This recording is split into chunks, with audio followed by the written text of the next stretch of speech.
El niño ve morir a su padre un martes por la tarde, no de golpe, sin drama, ni ceremonia, solo un lento colapso contra el banco de la parada del autobús, con la mano derecha apretando su pecho y la izquierda buscando el rostro de Marco por última vez. Los demás pasajeros desvían la mirada. Alguien pide ayuda, pero nadie se queda. Y Marco, de 8 años, sostiene la mano de su padre mientras la luz abandona sus ojos, mientras las sirenas llegan demasiado tarde, mientras el mundo aprende a mirar hacia otro lado 3 años después. La gente sigue mirando hacia otro lado. A Marco está afuera de la oficina de la directora. Tiene 11 años ahora. Es más alto, pero no más fuerte, mientras la señora Domínguez le explica a la trabajadora social que se ha quedado atrás, que está distraído, que tal vez la muerte de su padre, lo dice con cuidado, como si las palabras mismas pudieran romper algo, ha dejado ciertos vacíos en su desarrollo. La trabajadora social asiente, anota cosas. Le pregunta a Marco si se siente triste. Él le dice que no, porque tristeza no es la palabra exacta para este lugar hueco, donde antes vivía su padre.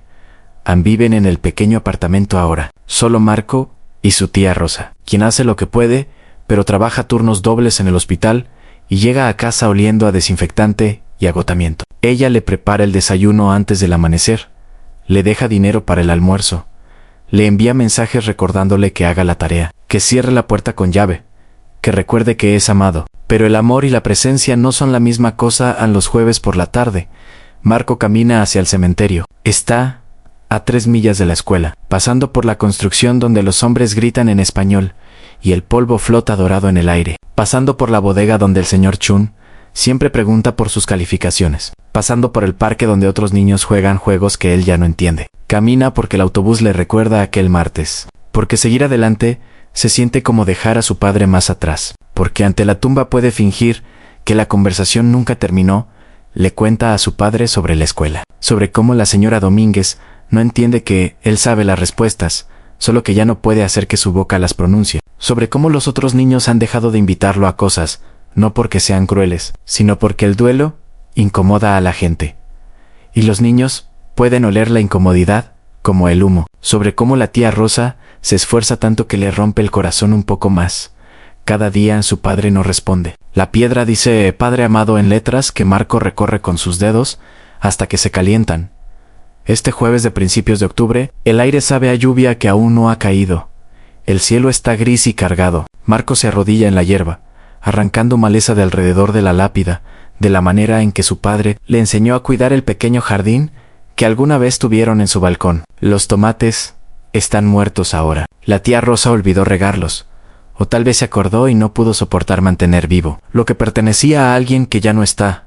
El grito viene de más allá de la cerca del cementerio, donde el sendero se curva hacia el antiguo vecindario. Una voz de mujer, aguda y asustada. Luego una risa masculina, áspera y burlona.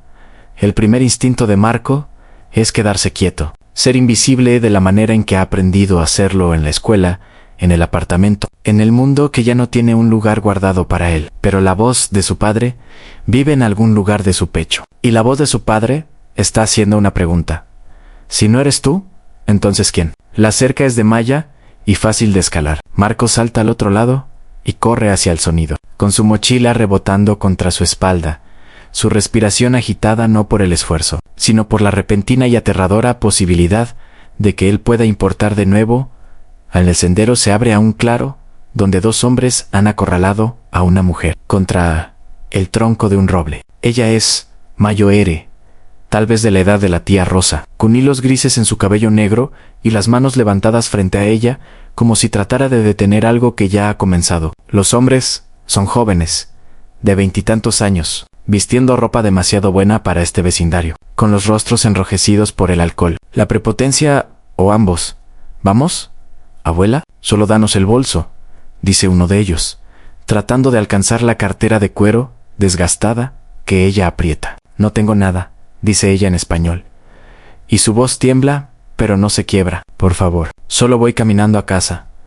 El segundo hombre se ríe. ¿Caminando a casa por aquí? Eso es estúpido. La gente estúpida paga el impuesto de los estúpidos. En Marco no piensa. Pensar requeriría un valor que no tiene. En su lugar, actúa por algo más profundo que el pensamiento, alguna memoria muscular de quién lo crió su padre, para hacer antes de que el mundo le enseñara a ser pequeño, déjenla en paz. Su voz sale más pequeña de lo que quisiera, pero sale. Los hombres se giran, sorprendidos, luego divertidos. ¿Qué es esto? El primero sonríe. ¿Un héroe? Vete a casa, niño. Esto no te incumbe. Dije que la dejen en paz. Las manos de Marco tiemblan. Su padre sabría qué hacer a continuación. Su padre tendría las palabras, la presencia, el tamaño para hacerse escuchar. Marco solo tiene su voz y el recuerdo de unas manos que lo sostenían con firmeza. A los ojos de la mujer se encuentran con los suyos, y en ellos ve algo que reconoce. La misma dignidad, agotada. La misma negativa a desaparecer. ¿Nos vas a obligar? El segundo hombre da un paso hacia Marco. ¿Qué tienes? ¿12 años? Ve a jugar a otro lado, antes de que salgas herido. Tengo 11, dice Marco, y está llorando ahora, lo cual es humillante, pero tal vez eso es lo que hace que lo que sucede después sea posible. Y mi padre me enseñó que los hombres no lastiman a personas más débiles que ellos. Me enseñó que proteger a los demás es lo único que importa. Él me enseñó, su voz se quiebra, se rompe. Todo lo que ha estado contenido dentro de él durante 3 años empieza a moverse. Me enseñó que si ves a alguien en problemas, ayudas, incluso si tienes miedo, especialmente si tienes miedo, porque eso es lo que te hace una persona, en lugar de ser solo. Mira a los dos hombres, en lugar de ser solo nada en el silencio que sigue, sabe a lluvia. El primer hombre cambia su peso. Mira a su amigo, algo pasa entre ellos, algún cálculo que Marco no puede leer. Luego, el primer hombre escupe al suelo y se aleja. Después de un momento, el segundo lo siguen así sin más, se han ido. Las piernas de Marco ceden. Se sienta con fuerza en el sendero, aún con la mochila puesta, llorando con sollozos profundos que suenan como si estuvieran siendo arrancados de su pecho. La mujer se arrodilla a su lado, deja su bolso y hace algo que nadie ha hecho en 3 años. Lo abraza. Hijo, dice ella. Y la palabra significa hijo, pero también algo más amplio. Hijo, eres tan valiente. No lo soy, logra decir él entre sollozos. No soy nada. Ni siquiera pude salvarlo a él. A ella se aparta. Mira su rostro con ojos que han visto su propia ración de martes negros. ¿A quién? ¿A quién? A mi padre. Murió, y yo solo miré. No pude hacer nada. Las manos de la mujer enmarcan su rostro. Sus palmas huelen a lavanda y aceite de cocina. Eras un niño. Lo amabas. Eso lo era todo. Ella limpia sus lágrimas con sus pulgares. ¿Cómo te llamas? ¿Cómo te llamas? Marco lo dice como una oración. Yo soy Elena, y acabas de salvarme la vida. ¿Lo entiendes? ¿Lo entiendes? Esos hombres me habrían lastimado. Los detuviste con nada más que tu corazón. Ni siquiera peleé con ellos. No. Ella sonríe, y es una sonrisa triste y orgullosa a la vez. Hiciste algo más difícil. Les recordaste que eran humanos. Ese es un regalo que tu padre te dio. Así es como él sigue protegiendo a la gente. A través de ti, en la lluvia comienza entonces. Ligera al principio, luego más fuerte. Se levantan juntos, y Elena entrelaza su brazo con el de Marco, como si fueran viejos amigos caminando a casa desde el mercado. ¿Dónde vives?, pregunta ella. Él se lo dice. Ella asiente como si lo esperara. Yo vivo justo allí. Señala una pequeña casa al borde del antiguo vecindario, donde la calle se vuelve de grava, y los árboles crecen espesos en Venezuela. Te prepararé un café con mucha leche, como lo tomaba mi hijo, y me contarás de tu padre, y tal vez yo te cuente del mío. La casa de Elena está retirada del camino, medio escondida por un jardín descuidado que parece estar negociando un tratado con la naturaleza. El porche se hunde en medio. La pintura se desprende de las persianas en largas tiras, como la corteza de un viejo sicomoro, pero las ventanas brillan cálidas, y cuando abre la puerta, el olor que sale, ajo, cilantro, algo horneándose, hace que el estómago de Marco se retuerza con un hambre que no sabía que cargaba. Siéntate, dice Elena, señalando la mesa de la cocina. Está cubierta con un hule amarillento por el tiempo, y hay 2 sillas que no combinan. Llena una tetera, la pone en la estufa. Se mueve con la economía de alguien que ha vivido solo por mucho tiempo. Marco se sienta. Su ropa está empapada. El agua se acumula bajo su silla. No te preocupes por eso, dice Elena sin darse la vuelta. Los suelos de madera han visto cosas peores. mientras el agua se calienta. Ella baja una fotografía de un estante sobre el fregadero. Se la entrega a Marco en ella. Un hombre joven en uniforme militar sonríe a la cámara, con el brazo alrededor de una Elena que se ve 30 años más joven y feroz de orgullo. Mi hijo, Daniel, dice, murió en Afganistán. 14 años. El próximo mes, Marco sostiene la fotografía con cuidado, como si pudiera disolverse. Lo siento mucho. Yo también. Ella vierte el café, añade leche caliente, hasta que la taza es más blanca que marrón, y se la pone delante con un plato de pan dulce. Pero él, lo siento, no los trae de vuelta, ¿verdad? Aprendemos a cargarlos de manera diferente. Ella se sienta frente a él, con su propia taza negra y amarga. Vas al cementerio. Te vi allí una vez, hace meses, hablando con alguien. Marco asiente. Bebe el café dulce. Siente el calor extenderse por su pecho. Mi padre murió hace 3 años. Un ataque al corazón. ¿Y estabas con él? Sí, es algo difícil de cargar para un niño. Todo el mundo dice eso, pero nadie quiere que hable de ello. Se sienten incómodos. Cambian de tema. Incluso la tía Rosa. Ella lo intenta, pero veo que le duele recordar. Así que simplemente se encoge de hombros. Lo guardo dentro en Elena. Extiende su mano sobre la mesa y toma la de él. Entonces hablarás conmigo, porque yo sé lo que es dentro y sé lo que pasa cuando no hay salida. Ella aprieta sus dedos. Tratón. Y así comienza. Marco viene a la casa de Elena cada jueves, después del cementerio. Al principio solo por el café y la conversación, pero gradualmente por algo más grande. Ella le enseña a cocinar, de la manera en que su madre le enseñó a ella, de la manera en que generaciones de manos se han movido sobre tablas de cortar y sartenes. Le enseña que el ajo debe cortarse, nunca aplastarse, que los tallos de cilantro tienen más sabor que las hojas, que el secreto de un buen arroz es la paciencia, y una tapa que ajuste bien. No hablan de la muerte directamente. En cambio, hablan alrededor de ella, a través de ella, más allá de ella. Elena cuenta historias de Daniel en cómo coleccionaba piedras de niño, cómo le escribía cartas desde el extranjero llenas de chistes terribles y nostalgia, como su última carta llegó 3 días después que su cuerpo. Marco cuenta historias de su padre, cómo arreglaba todo con paciencia y alambre, cómo cantaba desafinado mientras cocinaba, cómo le enseñó a Marco a atarse los zapatos con una historia sobre un conejo, un árbol y un agujero en el suelo. Las historias son la forma en que los muertos regresan. En noviembre, el jardín de Elena da sus últimos tomates. Son pequeños y duros, tocados por la escarcha temprana. Pero ella le muestra a Marco cómo hacer salsa de todos modos, asándolos con jalapeños y cebollas hasta que la cocina se llena de humo. Sus ojos lagrimean, y el resultado es, de alguna manera, tanto una tragedia como un triunfo en un tazón. ¿Ves?, dice ella, sirviéndola sobre totopos. Todo puede ser útil, incluso las cosas heridas. Marco la prueba. Está deliciosa. ¿Por qué no tienes más gente que te ayude?, pregunta él. ¿Con el jardín y todo? El rostro de Elena hace un gesto complicado. Solía tenerla, pero después de que Daniel murió, me enojé. Alejé a la gente. Mis otros hijos tienen sus propias vidas ahora, sus propias familias. Llaman, a veces vienen en las fiestas, pero no es lo mismo. Quería estar sola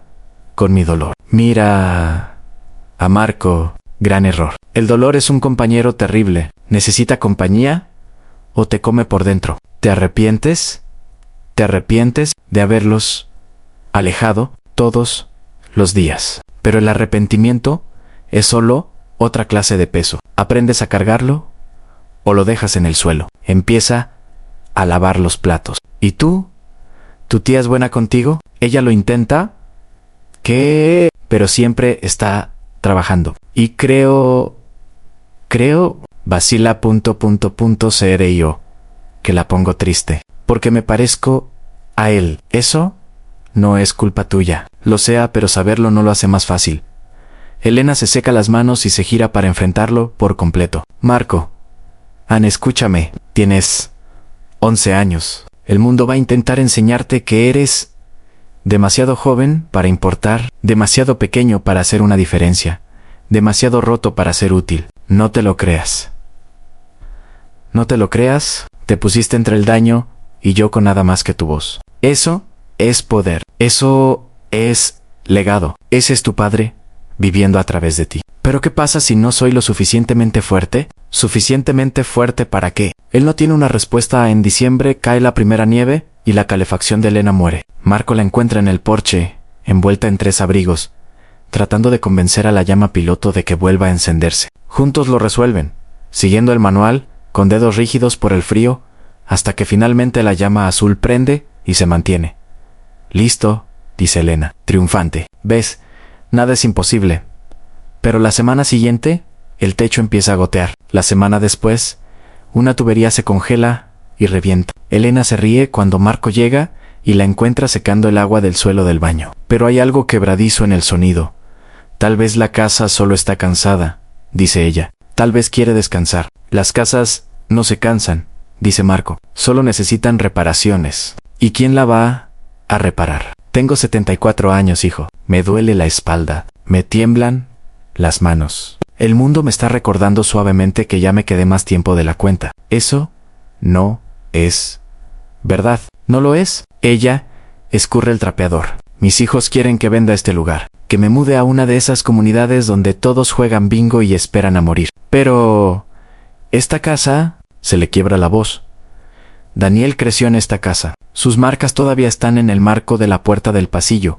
Cada pulgada que creció. Su fuerte en el árbol se está pudriendo en el patio trasero. Si me voy, ¿qué pasará con todo eso? ¿Marco lo entiende? Entonces, la casa no es solo una casa, es memoria hecha sólida. Es la prueba de que alguien existió, de que el amor ocurrió aquí, de que los muertos todavía están atados a la tierra por 4 paredes y un techo que gotea. Entonces, la arreglaremos, dice él. Nosotros, tú y yo, cada semana. Aprenderemos cómo... Saca su teléfono, busca en YouTube cómo arreglar gotera en el techo. Aparecen docenas de videos. ¿Ves? Nada es imposible. Elena empieza a llorar, lo que los sorprende a ambos. ¿Por qué me ayudas?, pregunta ella.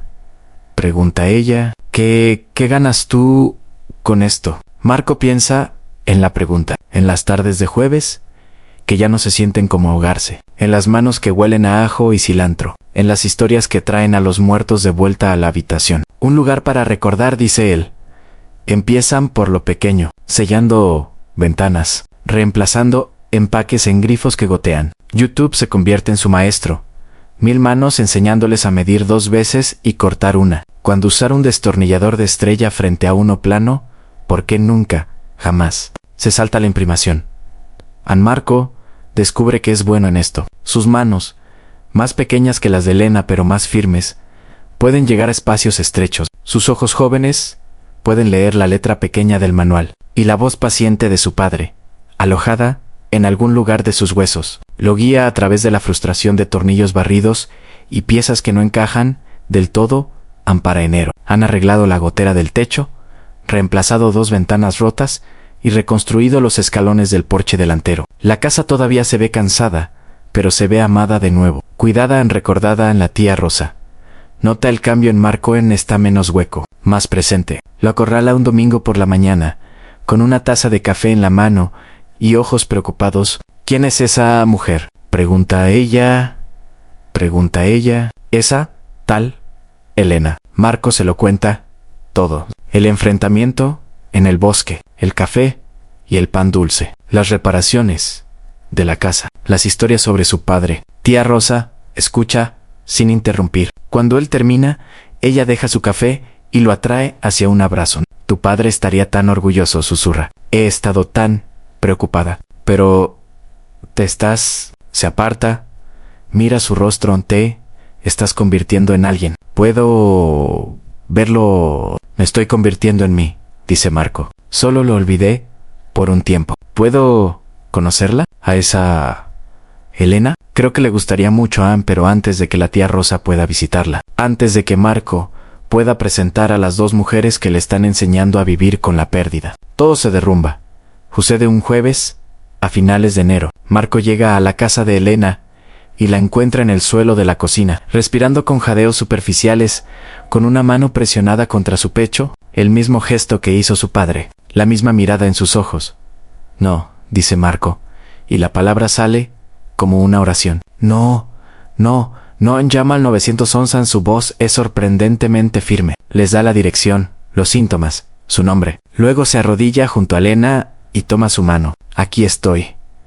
Dice, estoy justo aquí. Quédate conmigo. Los ojos de Elena encuentran los suyos. Intenta hablar, pero las palabras no salen. Su agarre en la mano de él se aprieta, se afloja, se aprieta de nuevo. En la ambulancia llega en 7 minutos, que parecen 7 horas. Los paramédicos son eficientes y amables. Estabilizan a Elena, la suben a una camilla, le preguntan a Marco si es familia. Sí, miente él, y nadie lo contradice. Viaja con ella al hospital, todavía sosteniendo su mano. Bajo la cruda luz fluorescente, ella se ve increíblemente pequeña. Frágil, a la mujer feroz que lo alimentó con pan dulce y le enseñó a cocinar, se ha convertido en solo otro cuerpo, en un sistema diseñado para la cantidad, no para el cuidado. En el hospital intentan separarlo de ella. Él se niega. Arma tal escena que finalmente una enfermera se compadece y lo deja sentarse en el área de cortinas de urgencias. Mientras le hacen pruebas, Elena entra y sale del conocimiento, pero cada vez que emerge, sus ojos buscan a Marco. Sigo aquí, susurra él. No me voy a ningún lado. En el médico llega con una carpeta y malas noticias. Ataque al corazón. Daño moderado. Sobrevivirá, pero necesitará cuidados, a monitoreo, a alguien con ella en todo momento durante las primeras semanas. ¿Hay familia a la que podamos llamar?, le pregunta el médico a Marco. Él no sabe la respuesta. Elena nunca le dio números, direcciones o nombres más allá de Daniel. Los encontraré, dice él. En el bolso de Elena está con sus pertenencias. Marco lo abre con cuidado, sintiendo que está violando algo sagrado. Dentro, una billetera con $17 y una licencia de conducir vencida. Un rosario con cuentas de madera gastadas. Una fotografía de Daniel y un teléfono celular viejo con la pantalla agrietada. Marco enciende el teléfono. La batería está al 8%. Se desplaza por los contactos. No hay muchos, hasta que encuentra entradas, etiquetadas como Miguel y Carmen, con el mismo apellido de Elena, sus otros hijos, los que ella alejó. Llama a Miguel primero. Suena 4 veces. Luego el buzón de voz. No deja mensaje. Carmen responde al segundo toque. Mamá, dice ella, con esperanza y pavor a partes iguales. No, dice Marco. Soy. Marcon soy. ¿Cómo explicarlo?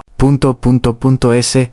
Hoy amigo de su madre. Ella tuvo un ataque al corazón. Está en el hospital San Mary. Está bien, pero debería venir. En el silencio, al otro lado se prolonga. ¿Es esto algún tipo de estafa?, pregunta Carmen, finalmente. No, Ann. Por favor. Ella los necesita. Ella dejó muy claro que no necesitaba a nadie. La gente dice muchas cosas cuando tiene miedo. Por favor, solo venga a verla. Otra pausa. Luego, estaré allí en 1 hora. Ann. Carmen llega en 45 minutos. Está en sus 40 y tantos, con los ojos de Elena y la mandíbula de Daniel. Miguel viene con ella. Mayo R, más canoso, cargando la misma cautela. Encuentran a Marco sentado junto a la cama de Elena, todavía sosteniendo su mano. ¿Quién eres tú?, pregunta a Miguel. No de mala manera. A Marco les cuenta la versión corta. El enfrentamiento, las tardes de jueves, las reparaciones de la casa, las lecciones de cocina. Mientras habla, algo cambia en sus rostros. ¿Ella te dejó entrar?, pregunta Carmen. ¿Realmente dejó que alguien la ayudara? No le di mucha opción. Elena se mueve, abre los ojos, ve a sus hijos. Por un momento Marco piensa que los echará, que reconstruirá los muros. En su lugar, empieza a llorar. Lo siento, susurra. Lo siento tanto. Carmen se sienta en el borde de la cama. Toma la otra mano de su madre. Nosotros también lo sentimos, mamá. Deberíamos habernos esforzado más. ¿Yo lo hice? Imposible. Lo hiciste difícil, pero no imposible. Nosotros nos rendimos demasiado pronto. Hablan en español. Entonces, bajo y rápido. 14 años de duelo, ira y amor, cayendo en la estéril habitación del hospital. Marco empieza a irse para darles privacidad, pero el agarre de Elena en su mano se aprieta. Quédate, dice ella. Tú los trajiste de vuelta. Deberías estar aquí. Así que se queda. Es testigo de una familia aprendiendo a ser familia de nuevo. Es desordenado, doloroso y hermoso, y para cuando terminan las horas de visita, algo ha cambiado. No se ha curado, la curación tarda más, pero se ha abierto. Miguel y Carmen prometen organizar los cuidados, ayudar con la casa, estar presentes. ¿Y tú? Le pregunta Carmen a Marco mientras se preparan para irse. ¿Cómo te agradecemos? No tienen que agradecerme. Ella me salvó a mí primero. ¿Cómo? Me dio un lugar para recordar a mi padre. Me enseñó que el dolor no tiene por qué ser el fin de todo. A los ojos de Carmen se llenan de lágrimas. Lo abraza, rápido y fuerte. Eres familia ahora, dice ella. ¿Entiendes? ¿Entiendes? Lo que necesites. Pero lo que Marco necesita, se da cuenta mientras toma el autobús a casa esa noche, ya está en su bolsillo. El teléfono de Elena, con la batería ahora al 2%, en la pantalla, agrietada. Un mensaje de texto que le envió a la tía Rosa hace horas en el hospital con Elena. Tuvo un ataque al corazón. Pero está bien. Te quiero. La respuesta de la tía Rosa yendo. Ahora mismo, ¿qué hospital?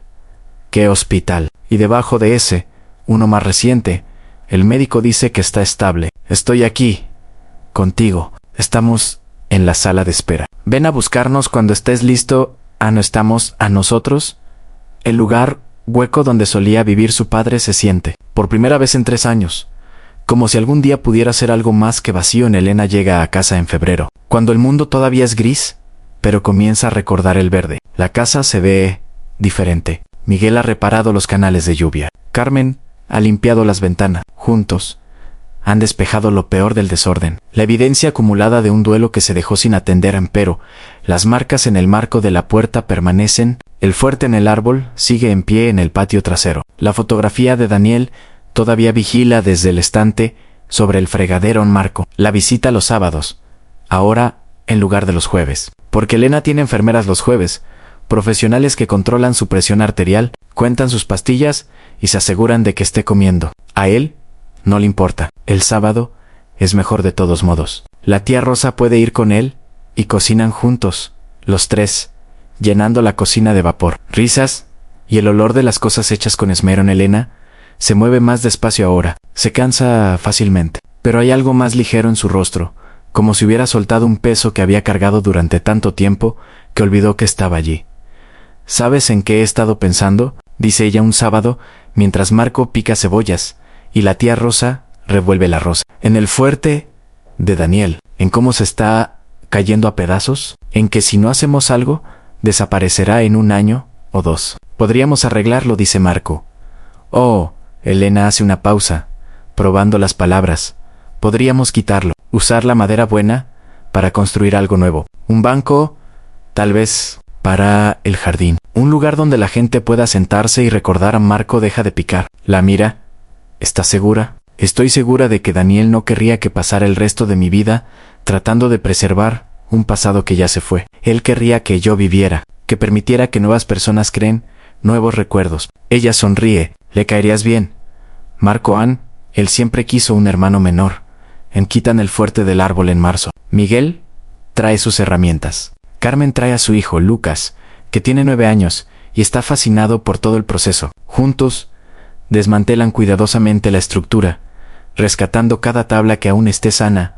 A los clavos están oxidados. La madera curtida por el clima se ve gris, pero debajo, cuando cortan a través de ella, la madera todavía es buena. Todavía es fuerte y con la madera recuperada. Construyen un banco al borde del jardín donde crecerán los tomates cuando llegue el verano. No es elegante. Las uniones no encajan del todo bien, pero es sólido. Marco talla una pequeña inscripción en el respaldo, con letras cuidadosas y profundas. Para Daniel, para papá, para todos los que son recordados. Elena pasa sus dedos sobre las palabras. Perfecto, dice ella en esa noche.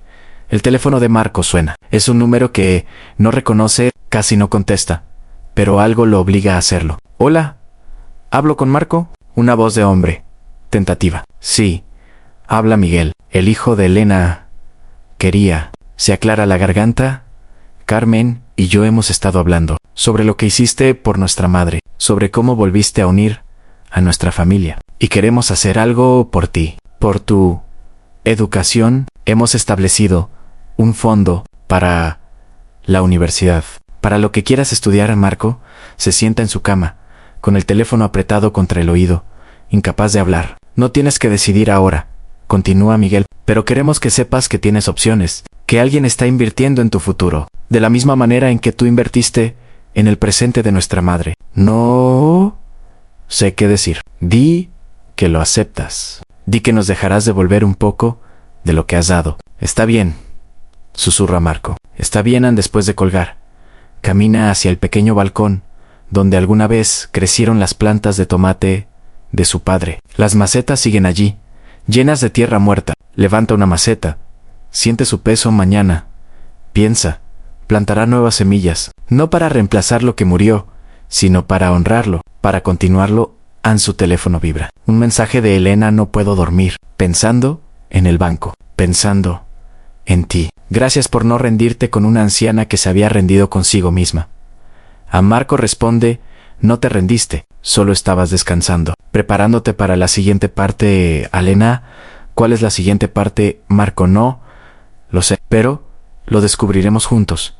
Aparecen 3 puntos, desaparecen, aparecen de nuevo, luego Ann juntos. Si Ameril trae lluvia, luego sol, luego más lluvia. El jardín explota de vida. Los tomates trepan por sus estacas. Los pimientos se agrupan verdes y prometedores. Elena se sienta en el banco nuevo, envuelta en un chal, dirigiendo a Marco y a Lucas mientras quitan la maleza y riegan.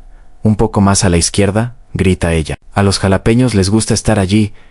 Carmen trae el almuerzo, la tía Rosa trae el postre. Comen en el porche, con los platos equilibrados sobre las rodillas, hablando de cosas pequeñas y grandes. Lucas quiere saber sobre Daniel. Marco le cuenta sobre las fotografías, las cartas. Lucas escucha con la solemnidad de un niño que aprende a llevar las historias hacia adelante.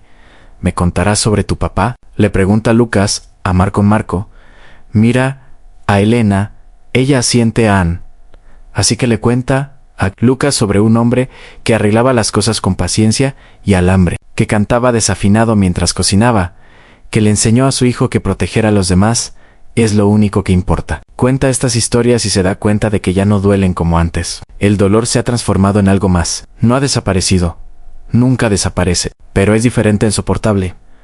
Tal vez incluso hermoso. En esa noche, Marco camina hacia el cementerio. No ha ido en meses. No lo ha necesitado. Pero esta noche se siente importante. La hierba está suave por la lluvia. La lápida de su padre brilla pálida en el crepúsculo. Marco se arrodilla, recorre las letras que conoce de memoria. Conocí a alguien, dice en Elena. Ella necesitaba ayuda y yo tenía miedo, pero ayudé de todos modos. Y luego ella me ayudó a mí y ahora todos nos estamos ayudando y creo, se le quiebra la voz. Creo que tal vez eso es lo que querías decir, sobre proteger a la gente. No se trata solo de detener las cosas malas, se trata de hacer espacio para las cosas buenas, para la conexión, para la familia que no es solo de sangre. En la piedra no responde, pero Marco ya no necesita que lo haga. La voz de su padre vive en su pecho, en sus manos, en la forma en que se mueve por el mundo. Estoy bien, papá, dice Marco. Realmente estoy bien. Una brisa se mueve por el cementerio, cálida y llena de promesas. Se levanta, camina hacia casa, hacia la tía Rosa, que le preguntará por su día, hacia el balcón, donde las semillas están brotando a través de la tierra, hacia el jueves, cuando llamará a Elena solo para hablar, hacia el sábado, cuando todos se reunirán en el jardín, hacia un futuro que antes parecía imposible y ahora se siente simplemente inevitable detrás de él. El sol se pone sobre el cementerio. Delante, las luces de la calle se encienden, una por una, marcando el camino. Él no mira hacia atrás. En un sábado, 3 meses después, el jardín de Elena alcanza su máxima abundancia. Cosechan tomates por brazadas, pimientos de 3 colores, albahaca que huele a verano, condensado en verde. Lucas y Marco preparan salsa bajo la supervisión de Elena, con sus manos moviéndose con la confianza de la práctica. Más cilantro, instruye Elena. No tengan miedo. A la cocina se llena de familia. Miguel y su esposa, Carmen y su esposo, la tía Rosa, que se ha hecho muy amiga de Elena y que a veces se queda hasta tarde hablando en español mientras los niños juegan en el patio. Están planeando algo.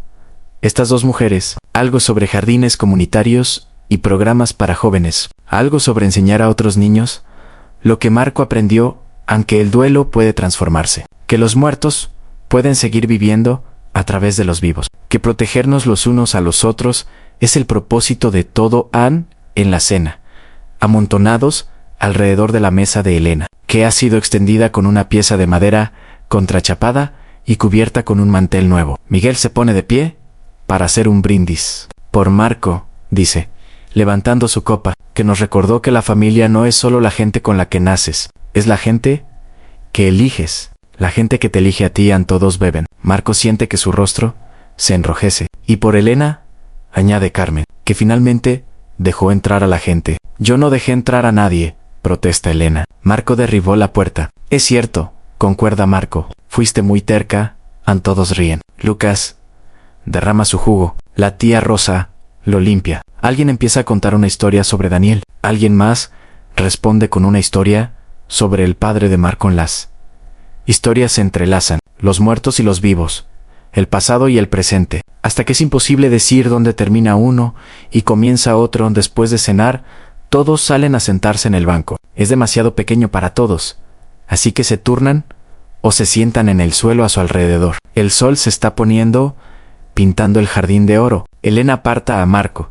A Marco presiona algo en su mano. Él mira hacia abajo, una pequeña caja de madera. Ábrela, dice ella. Dentro, una llave, la llave de la casa. Para cuando yo ya no esté, dice Elena, lo cual no será por un tiempo todavía.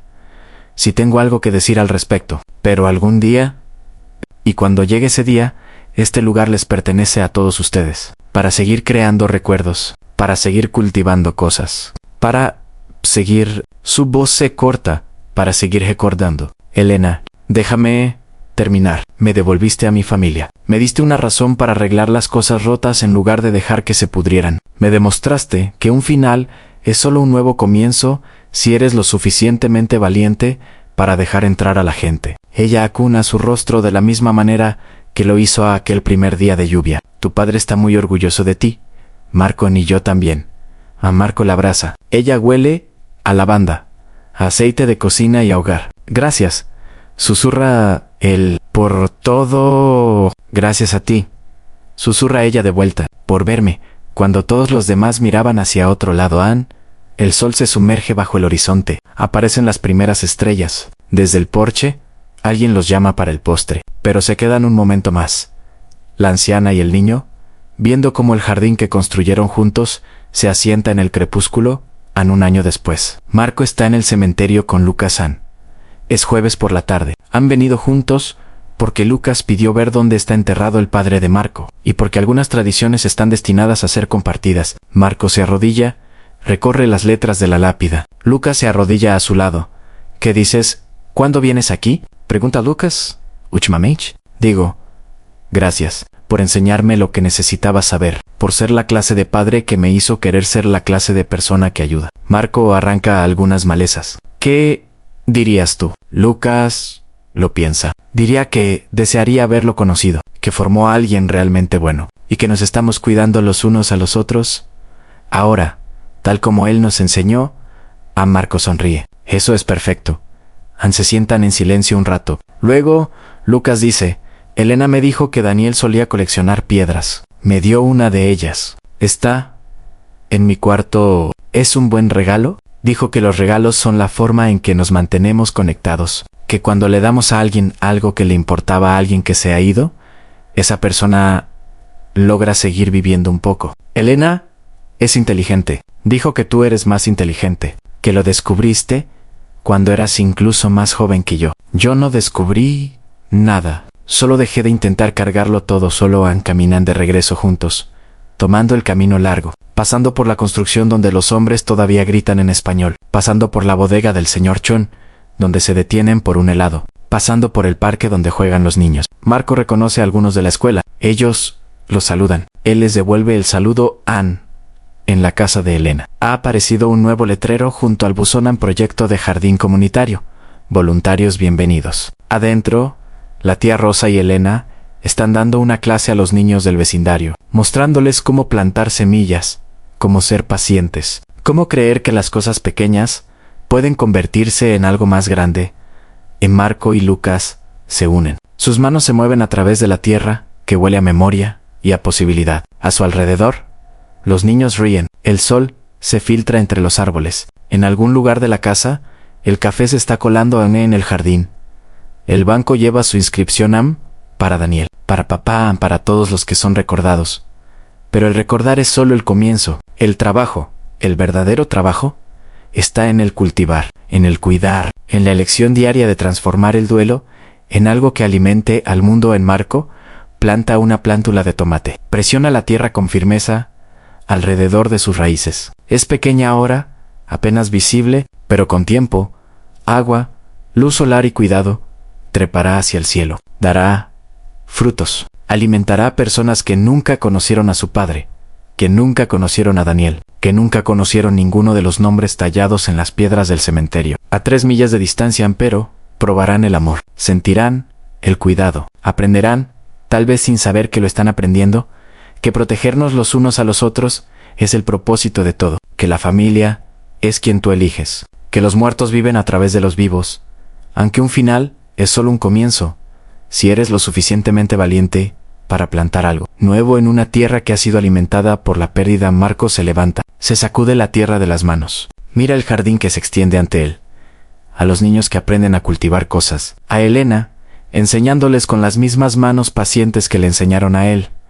Vamos, le dice a Lucas, vamos a regar lo que plantamos. Juntos levantan la regadera. El agua atrapa la luz del sol mientras cae, cada gota una pequeña promesa. Algo está creciendo aquí, algo que los sobrevivirá a todos.